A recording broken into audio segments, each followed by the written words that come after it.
आएगी शाम को आपके हाथ की पानी पूरी खाने। हाँ हाँ लाडो, आज तुम दोनों सहेलियां कॉलेज से लौटते वक्त मेरे ठेले में आना। मैं तुम दोनों के लिए गर्मा गर्म पानी पूरी बनाकर खिलाऊंगा। हाँ, मेरे प्यारे बाबा। रीना खुशी खुशी बस पकड़कर कॉलेज चली गई। कॉलेज में सौम्या को भी उसने ये बात बताई तो वो भी बड़ी खुश हुई। हाय, हरिया काका के हाथ की गर्मा गर्म पानी पूरी तो मुझे भी बहुत पसंद है। गर्मा गर्म पानी वो तो मैं भी खाऊंगी, वो तो मुझे भी बड़ी पसंद है। मैं भी चलूंगी खाने। ठीक है, फिर तुम दोनों चलना। शाम को रीना अपनी दोनों सहेलियों के साथ अपने बाबा के ठेले पर आ जाती है। हरिया बीच बाजार में गर्मा गर्म पानी पूरी बनाकर बेचता था। इस तरह की पानी पूरी शहर में कोई नहीं बेचता था, इसलिए कुछ अलग नाम सुनकर सभी उसके ठेले पर पानी पूरी खाने जरूर आते। धीरे धीरे रीना भी अपने बाबा से गर्मा गर्म पानी पूरी बनाना सीख गई। ऐसे ही समय बीतता जाता है। कॉलेज की पढ़ाई खत्म करने के बाद दोनों अमीर सहेलियां पढ़ाई करने के लिए बैंगलोर चली जाती हैं और इधर अब रीना के बाबा की तबीयत ठीक नहीं रहती, जिस कारण अब वो ये अपने बाबा का काम संभाल लेती है। वो सारा दिन ठेला यहाँ से वहां लेकर पानी पूरी बेचती और गर्मा गर्म पानी पूरी ठेले पर बनाकर आने वाले ग्राहकों को खाने को देती। गर्मा गर्म पानी पूरी खाओ, गर्मा गर्म पानी पूरी एक बार खाओगे बार बार आओगे। आइए आइए, गर्मा गर्म पानी पूरी। कुछ साल और बीत गए और अब निधि और सौम्या की शादी दो सगे भाइयों से हो गई। उनके पति भी अमीर घर से ही थे। वो दोनों उन दोनों का खूब ख्याल रखते। इधर रीना को अपनी दोनों सहेलियों की याद तो आती, लेकिन उसके पास उन दोनों का फोन नंबर भी नहीं था कि वो उनसे कांटेक्ट कर सके।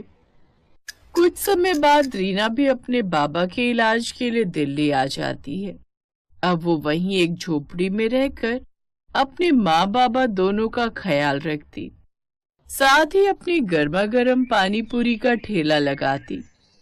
इधर निधि और सौम्या के पतियों का ट्रांसफर भी दिल्ली हो जाता है।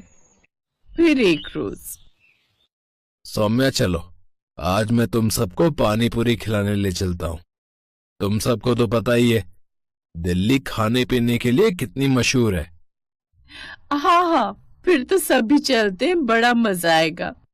वो सभी सुखीराम पानी पूरी वाले की पानी पूरी खाने खान मार्केट चले जाते हैं, जिसे खाकर सौम्या कहती है, मुझे तो यहाँ की पानी पूरी बिल्कुल पसंद नहीं आई।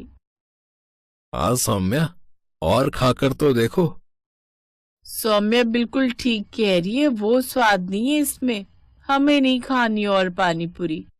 पानी पूरी तो हरिया काका और हमारी दोस्त रीना बनाती है, लेकिन पता नहीं अब वो कहाँ है। कमाल है, इतनी बढ़िया तो है। खैर, मैं तो एक प्लेट और खाऊंगी। ऐसे ही समय बीतता है। फिर एक रोज, यार निधि पता नहीं अपनी दोस्त रीना कहाँ होगी, कैसी होगी। कॉलेज छोड़ने के बाद उससे कभी मिलना ही नहीं हुआ। हाँ यार, मुझे भी उसकी बड़ी याद आती है। एक बार जब कानपुर गई थी अपनी कजिन की शादी में तो उसके घर भी गई थी, लेकिन वहां ताला लगा हुआ था। काश वो हमें फिर मिल जाए। ऐसे ही समय बीता। एक रोज सौम्या का पति अंकित, सौम्या कल मेरे ऑफिस के एक क्लाइंट की शादी है, तुम सबको भी वहां चलना है। हाँ, इसीलिए तुम दोनों भी रेडी हो जाना। और माँ और प्रीति भी साथ चलेगी। उसने बार बार रिक्वेस्ट की है कि सबको पार्टी में साथ लाएं। अच्छा ठीक है, हम सब तैयार रहेंगे। निधि, तू वो पर्ल्स मेकओवर वाले को अभी से बुक कर ले। ठीक है, मैं आज ही फोन कर देती हूँ। फिर अगले दिन वो सभी शादी में तैयार होकर चले जाते हैं। वो एक काफी बड़ी पार्टी थी जिसमें तरह तरह के स्टॉल लगे हुए थे। वो दोनों एक तरफ खड़ी थी, तभी उनकी ननद प्रीति आती है। निधि भाभी, सौम्या भाभी, आप यहाँ के गोलगप्पे खाकर तो देखो। कसम से आज तक इतने अच्छे गोलगप्पे आपने नहीं खाए होंगे। अरे नहीं प्रीति, हमें नहीं खाने। वो सच कह रही है बहू, तूने यहाँ के गोलगप्पे खाए ना तो तू अपनी उस दोस्त के गोलगप्पे भी भूल जाएगी जिसकी तुम दोनों तारीफ करती फिरती हो। निधि और सौम्या दोनों उस पानीपुरी के स्टॉल पर जाती हैं जहाँ वो खाती हैं गर्मा गर्म पानीपुरी। अरे ये गर्मा गर्म पानीपुरी, इनका स्वाद तो बिल्कुल ऐसा है जैसे अपनी रीना के बाबा बनाते थे, और रीना भी। अरे भैया, ये गोलगप्पे किसने बनाए? बहन जी, ये तो अंदर एक मैडम बनाती जा रही हैं और इस स्टॉल पर हम बेच रहे हैं। ये तो वही गोलगप्पे। जल्दी चल सौम्या।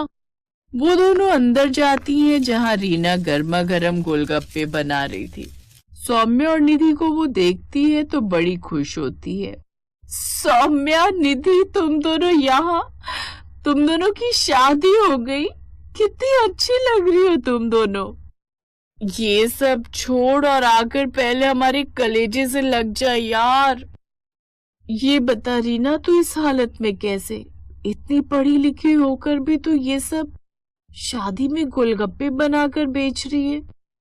क्या बताओ दोस्त, इस गरीब की जिंदगी में ना जाने ऊपर वाले ने कितने दुख लिखे हैं।